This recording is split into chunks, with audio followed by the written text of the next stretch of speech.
ನಾನು ಹೇಳಿದ್ದೆ ಆ ಸಂದರ್ಭದಲ್ಲಿ ಬಹಳಷ್ಟು ಸಂಘಟನೆಗಳು ಈಗ ಈ ತಿಮ್ರೂಡಿ ಅವರು ಬಲಪಂಥೀಯ ವ್ಯಕ್ತಿ, ಅವರು ಕೂಡ ಅವರೇನು ಎಡಪಂಥಿ ಏನಲ್ಲ. ಇದ್ರ ಎಲ್ಲಾ ರೀತಿಯ ಜನ ಇದ್ದಾರೆ ಇದರಲ್ಲಿ. ಬಟ್ ಅವ್ರ ಉದ್ದೇಶ ಏನು ಅಂತ ತಿಳ್ಕೊಳ್ಬೇಕಾಗ್ತದೆ. ಮತ್ತು ಅವ್ರ ಹತ್ರ ಏನ್ ಮಾಹಿತಿ ಇತ್ತು ಇಷ್ಟೊಂದು ದೊಡ್ಡ ಮಟ್ಟದಲ್ಲಿ ಅವ್ರ ಆರೋಪ ಮಾಡಬೇಕಾದ್ರೆ?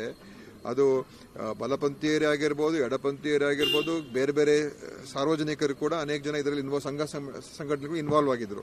ಕೆಲವರಿಗೆ ನಿಜವಾಗ್ಲೂ ಇವ್ರು ಹೇಳಿರ್ತಕ್ಕಂಥದ್ದು, ಯಾಕಂದ್ರೆ ಇದು ಇವತ್ತು ಆಗಿರುವಂತ ಘಟನೆ ಏನಲ್ಲ, ಬಹಳಷ್ಟು ವರ್ಷಗಳಿಂದ ಇದ್ರ ಬಗ್ಗೆ ಊಹಾಪೋಹಗಳು ಮತ್ತು ಮಾತುಗಳು ಬರ್ತಾನೆ ಇತ್ತು.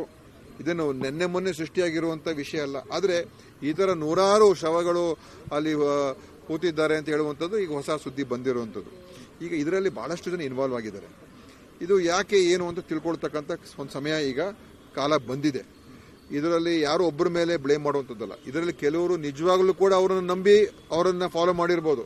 ಯಾರು ಇದನ್ನೆಲ್ಲ ಹೇಳಿದ್ರಲ್ಲ, ಕೆಲವರಿಗೆ ನಿಜವಾಗ್ಲೂ ಅದನ್ನ ನಂಬಿಕೆಯಿಂದನೇ ಹೋಗಿರ್ಬೋದು, ಕೆಲವರಿಗೆ ಗೊತ್ತಿದ್ದು ಕೂಡ ಮಾಡಿರ್ಬೋದು. ಏನೂ ಇಲ್ಲ ಇದರಲ್ಲಿ. ಆದ್ರೂ ಕೂಡ ಇದನ್ನ ನಾವು ದೊಡ್ಡ ವಿಷಯ ಮಾಡಬೇಕು ಅಂತ ಯಾರಾದ್ರೂ ಸಂಚನ್ನು ರೂಪಿಸಿದ್ರೆ ಅದು ಕೂಡ